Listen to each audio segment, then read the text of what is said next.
your feet. On my feet. Yesterday you said that to thank God for John Byrne and because now you're not the most hated man in comics. I said that as long as you're on John Byrne and Rob Liefeld are still alive, I'll never be the most despised man in comics. So, obviously you're very pragmatic and you have no filter, which that's why people react to you, because they're not used to brutal honesty. Do you feel that you use that to accomplish what you want? Yes, it's a brand. Yeah. It really is. A couple of years back, I said something unintentionally offensive. I'm frequently intentionally offensive, but I was unintentionally offensive. And I thought very seriously about walking it back. Then I realized that that would be incredibly insincere because even though it was unintentional, I meant it. You know, it just came out.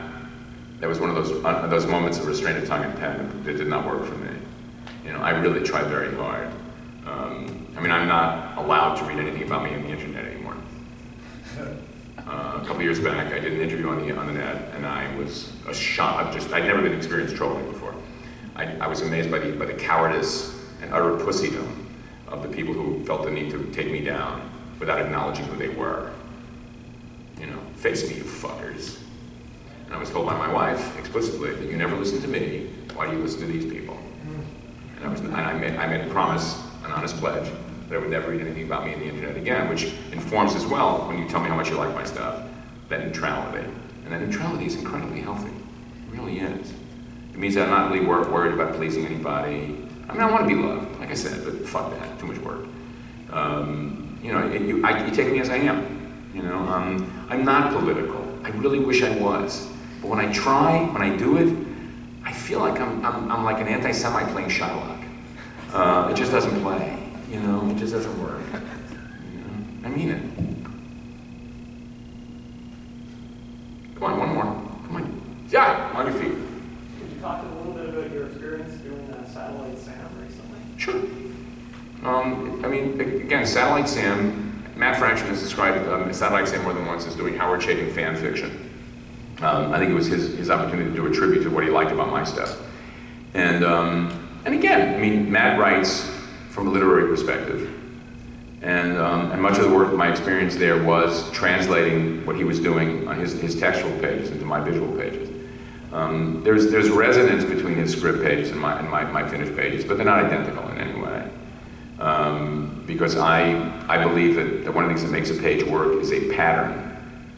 That the size you choose to do a panel is important because it creates an editorial point of view. You know, that if you do 3 panels in a row and they're different sizes, that says something to the reader. It has to be addressed. If they're the same size, it neutralizes the relationship of the panels. You understand what I'm saying? And that's a fact and a reality that most writers have no grasp of, okay? Because they're not thinking like that.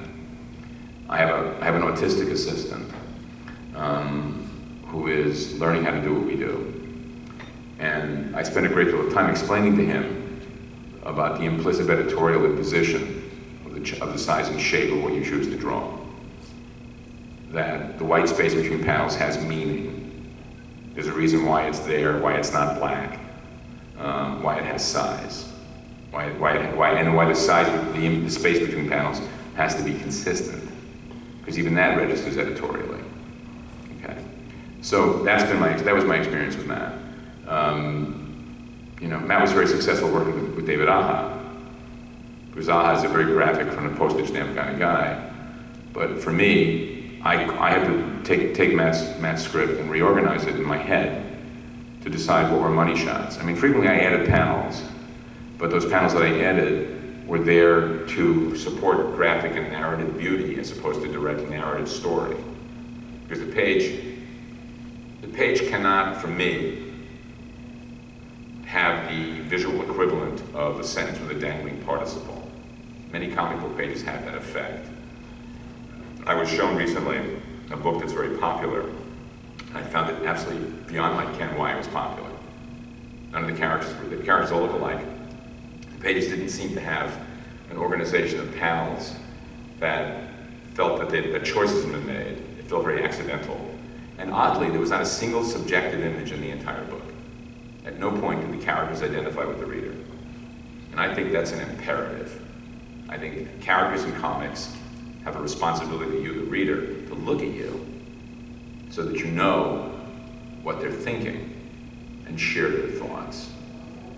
And that lack of subjectivity left me sort of glazing over and losing my interest in the book. And yet this book appeals to a certain part of the audience. So obviously I'm wrong.